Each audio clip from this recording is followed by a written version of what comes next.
நேயர்களுக்கு பணிவான வணக்கங்கள். இந்த வாரம் 1/5/2023 7/5/2023 வரையில் உண்டான கோல்சாரம் என்ன அப்படின்றத பார்ப்போம். அதற்கு பிறகு இந்த வாரத்தில் வரக்கூடிய விசேஷ நாட்கள் எந்தெந்த ராசிக்காரர்களுக்கு அப்படின்றது, அதாவது சந்திராஷ்டமம் அப்படின்றதையும் பார்க்கலாம். இந்த வாரத்தில் எளிய பரிகாரங்கள் யார் யாருக்கு பண்ணணும் அப்படின்றதையும் பார்ப்போம். முதல்ல கோல்சாரம் அப்படின்னு எடுத்தோமே, ஏன்னால் 1ஆம் தேதி மே மாதம் 2023 இன்றைக்கி ஆரம்பிக்கும் போது காலபுருஷ தத்துவத்தின் முதல் ராசியான மேஷ ராசியில் குரு பகவான், ராகு பகவான், புத பகவான் மற்றும் சூரிய பகவான் இவா 4 பேரும் இருக்கா. ரிஷபத்தில் சுக்கிர பகவான் இருக்கார். 3ஆம் தேதி அன்னைக்கு சுக்கிர பகவான் ரிஷபத்திலிருந்து மிதுனத்துக்கு போகிறார். மிதுனத்தில் செவ்வாய் பகவான் இருக்கார். சப்தம்னு சொல்லக்கூடிய துலாத்தில் கேது பகவானும், 11ஆம் இடம் அப்படின்னு சொல்லக்கூடிய கும்பத்தில் சனி பகவானும் இருக்கார். இந்த வாரம் அதிவேகமாக செல்லக்கூடிய கிரகம் அப்படின்றது சந்திர பகவான் பூர நட்சத்திரம், அதாவது சிம்ம ராசியிலிருந்து அனுஷம் கேட்ட நட்சத்திரம் வரலும் போகிறார், அதாவது விருச்சிக ராசி வரலும் போகிறார்.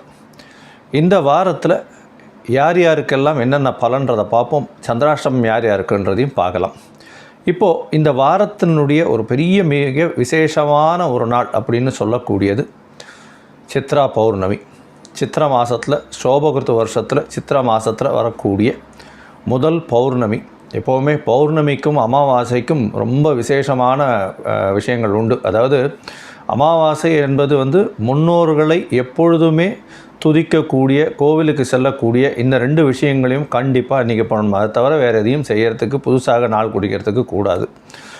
ஆனால் பௌர்ணமி என்பது பார்த்தாலேனால் ஜோதிட பிரகாரம் அதிசுபர்னு சொல்லக்கூடிய பௌர்ணமி யோகம்ன்றது மிகப்பெரிய ராஜயோகத்தை கொடுக்கும். ஏன்னா சந்திர பகவானுடைய மிகப்பெரிய யோகம் அப்படின்னு சொல்லக்கூடியது, அதாவது இயற்கை சுபர்னு சொல்லக்கூடியவர் அதாவது குரு பகவான், சுக்கிர பகவான் இவா 2 பேரும் இயற்கையில் 100% சுபர்னு சொல்லுவாள். ஆனால் அதற்கு மேலே இருக்கக்கூடியது பௌர்ணமி சந்திரன். பௌர்ணமி சந்திரத்தில் பௌர்ணமி சந்திர யோகத்தில் யாராவது பிறந்திருந்தாலேனா கண்டிப்பாக நாட்டை ஆளக்கூடிய ஒரு தனித்துவம் அவளுக்கு நிச்சயமாக வரும். அந்த அளவுக்கு பொதுமக்களுடைய வரவேற்பையும் பெற்று ஒரு பெரிய சரிஸ்மேட்டிக் பர்சனாலிட்டின்னு சொல்லுவா இல்லையா, அந்த மாதிரியான ஆட்களை இழுக்கக்கூடிய கவர்ந்து இழுக்கக்கூடியவர்களாக இருப்பார்கள். ஏன்னா சந்திரன் முழு நிலவாக இருக்கும் காலகட்டமாக இருக்கிறதுனால அவர்களுக்கு என்று ஒரு தனித்துவம் இருக்கும். இந்த சித்ரா பௌர்ணமி அப்படின்னு சொல்லும்போது, சித்ரா பௌர்ணமியில் சித்திரகுப்தன் பிறந்ததாக கணக்கெடுக்கப்படுறது. அதாவது சித்திரகுப்தன் யார் அப்படின்னா யமதர்மராஜனுக்கு அவர் தான் அக்கௌண்ட்ஸ் கொடுக்குறார். அதாவது பாவங்கள் என்ன, புண்ணியங்கள் என்ன அப்படின்றத அக்கௌண்ட்ஸ் கொடுக்குறார். அந்த சித்திரகுப்தன் அப்படின்றவர் பார்வதி தேவியார் தங்க ஓலையில் வரைஞ்சிட்ருக்கும்போது சிவபெருமான் பார்த்ததாகவும் அதிலிருந்து வெளியில் வந்தவர் தான் சித்திரகுப்தன் அப்படின்றது ஒரு புராண கதை இருக்குது. இந்த சித்திரகுப்தன் பிறந்த தினமாக சித்ரா பௌர்ணமியை கொண்டாடுறோம்.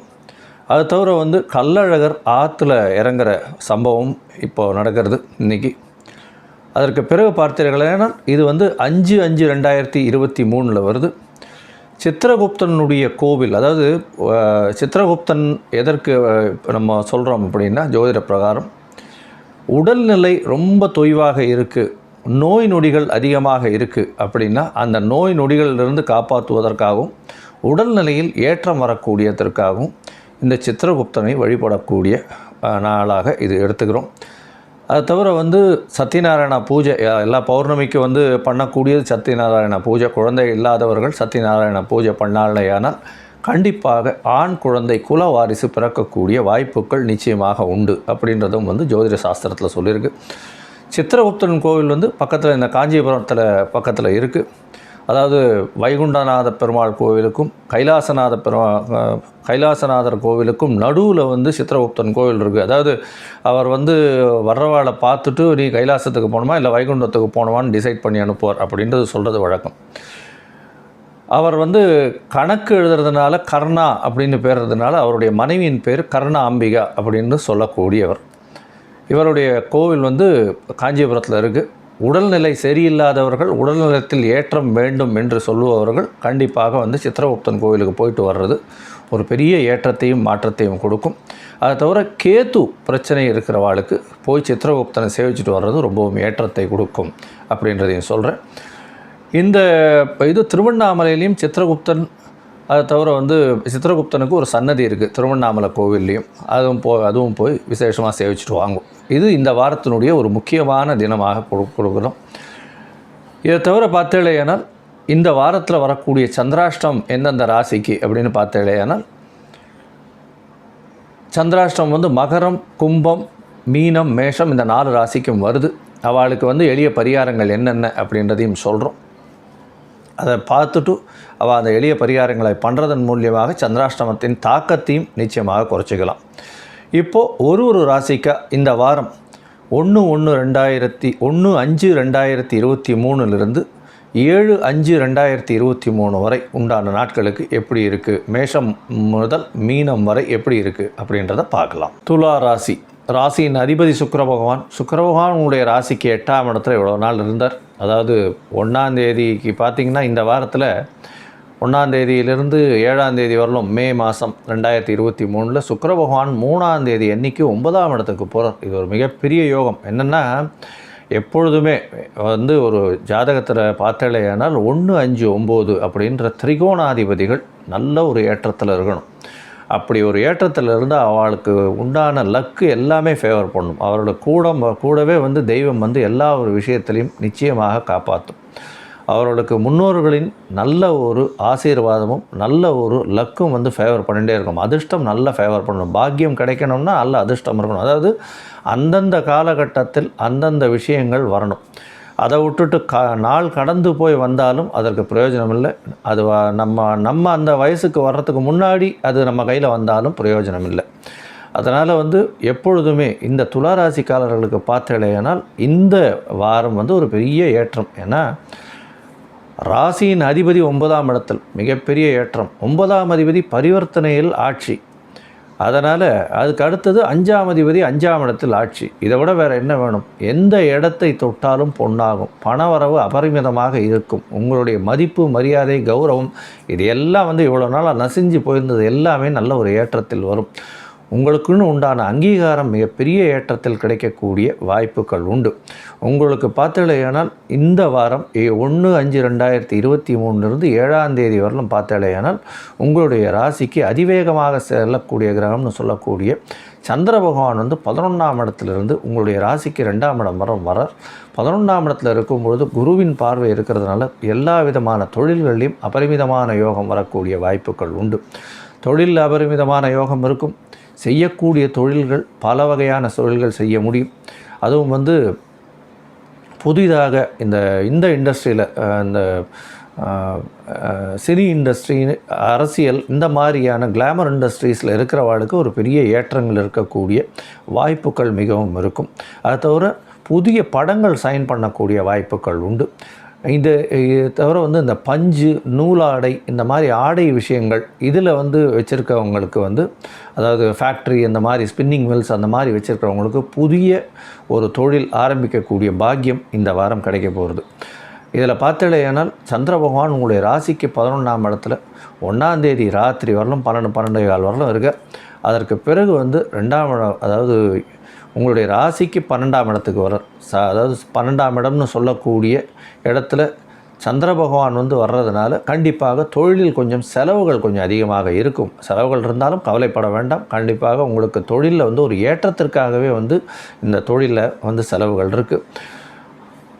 இந்த 12ஆம் இடத்துல சந்திரன் வந்து உங்களுடைய ராசிக்கு 12ஆம் இடத்துல 4ஆம் தேதி காலை ஒரு 9:30 மணி வரலும் இருக்கார். அதற்கு பிறகு உங்களுடைய ராசியிலேயே வர்றார். ராசியில் வர்றது மிகப்பெரிய யோகம். ஏன்னா பௌர்ணமி யோகம் வர்றதுனால உங்களுடைய ராசிக்கு 10ஆம் அதிபதி ராசியில் வந்து இருக்கிறதுனால கண்டிப்பாக ஒரு பெரிய ஏற்றம் வரப்போகிறது. தொழிலில் ஒரு பெரிய மாற்றம் இருக்க போகிறது. உங்களுக்கு வந்து குழந்தைகள் மூலியமாக மிகப்பெரிய செல்வம் வரக்கூடிய வாய்ப்பு உண்டு.